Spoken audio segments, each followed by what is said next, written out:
غیبت کس کو کہتے ہیں؟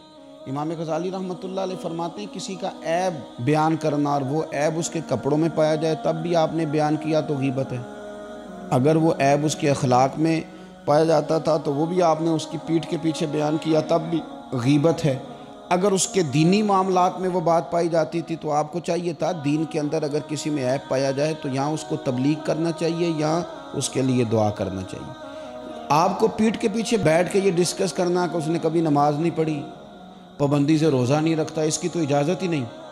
اگر آپ کو نظر آ گیا تھا کہ یہ خامی ہے تو یہاں حکم یہ تھا کہ جا کے تبلیغ کرتے یا اس کے لیے دعا کرتے یا سمجھاتے کہ بھائی صحیح ہو جا۔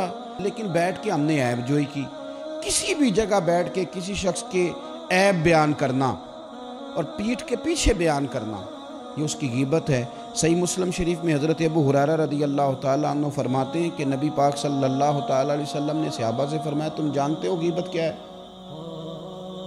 عرض کی حضور بتا دیجئے، تو نبی پاک صلی اللہ تعالیٰ علیہ وآلہ وسلم نے ارشاد فرمایا کہ اپنے بھائی کا ایسا عیب بیان کرنا کہ جس کا بیان کرنا وہ ناپسند کرتا ہو، اسے نہیں اچھا لگتا کہ تم وہ بات کہیں ڈسکس کرو اس کی، وہ بات اگر تم نے بیان کر دی تو وہ غیبت ہے۔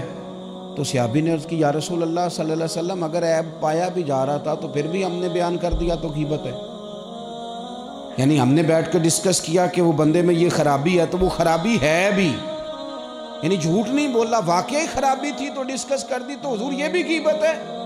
تو نبی پاک نے فرمایا یہی تو غیبت ہے، یہی تو غیبت ہے کہ خرابی پائی جا رہی تھی تو آپ نے بیٹھ کے ڈسکس کیا، یہی تو غیبت ہے۔ اور فرمایا اگر خرابی نہیں پائی جا رہی تھی اور پھر تم نے وہ بیان کر دی وہ تو غیبت نہیں، وہ تو بہتان ہے، وہ تو تم نے الزام لگایا، وہ تو بہتان ہے، اس کی تو الگ سے سزا ہے۔ غیبت کا معنی یہ ہے کہ کسی میں عیب پایا جاتا تھا، آپ نے وہ بیان کیا، آپ کو کس نے یہ اجازت دی تھی کہ آپ بیٹھ کے ڈسکس کریں؟ اور اگر آپ نے ڈسکس کیا تو میرے بھائی غور تو کریں، کسی چیز کو ڈسکس کرنے کے مقاصد ہوتے ہیں، کس مقصد کے لیے ڈسکس کیا، کیوں ڈسکس کیا؟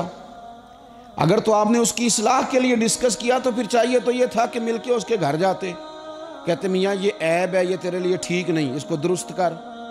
اور اگر آپ نے اس لیے یہ بات چھیڑی نہیں تو پھر آپ کو اس کے لیے دعا کرنی چاہیے تھی کہ یا اللہ اس کے اندر یہ غلطی پائی جاتی۔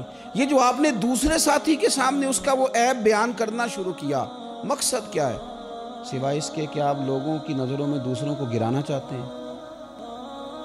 ہمارے محدثین فرماتے ہیں کہ یہ جو اتنا سخت حکم لگایا گیا نا، قرآن پاک نے کہا جس نے غیبت کی اس نے مرے ہوئے بھائی کا گوشت کھایا، اور حدیث میں فرمایا گیا کہ غیبت زنا سے بھی زیادہ برا کام ہے، زنا سے بھی زیادہ۔ یہ کیوں کہا گیا؟ غیبت کی اتنی مذمت کیوں کی گئی؟ میرے نبی پاک علیہ السلام نے کعبے کی طرف دیکھ کے فرمایا تھا، ترمذی میں موجود ہے، فرمایا کعبے تیری بڑی عزت ہے پر میرے مومن کی عزت اللہ کی بارگاہ میں کعبے سے بھی زیادہ ہے۔ جس کی اتنی زیادہ عزت تھی، جس کا اتنا زیادہ اکرام تھا، رب کی نظر میں اتنی عزت تھی، اس کی تم نے عیب جوئی شروع کر دی، تم نے بیٹھ کر اس کی غیبتیں کی، تم نے اس کے بارے میں بڑے بڑے غلط فکرے بولے، دوسروں کو بھی دعوت دی۔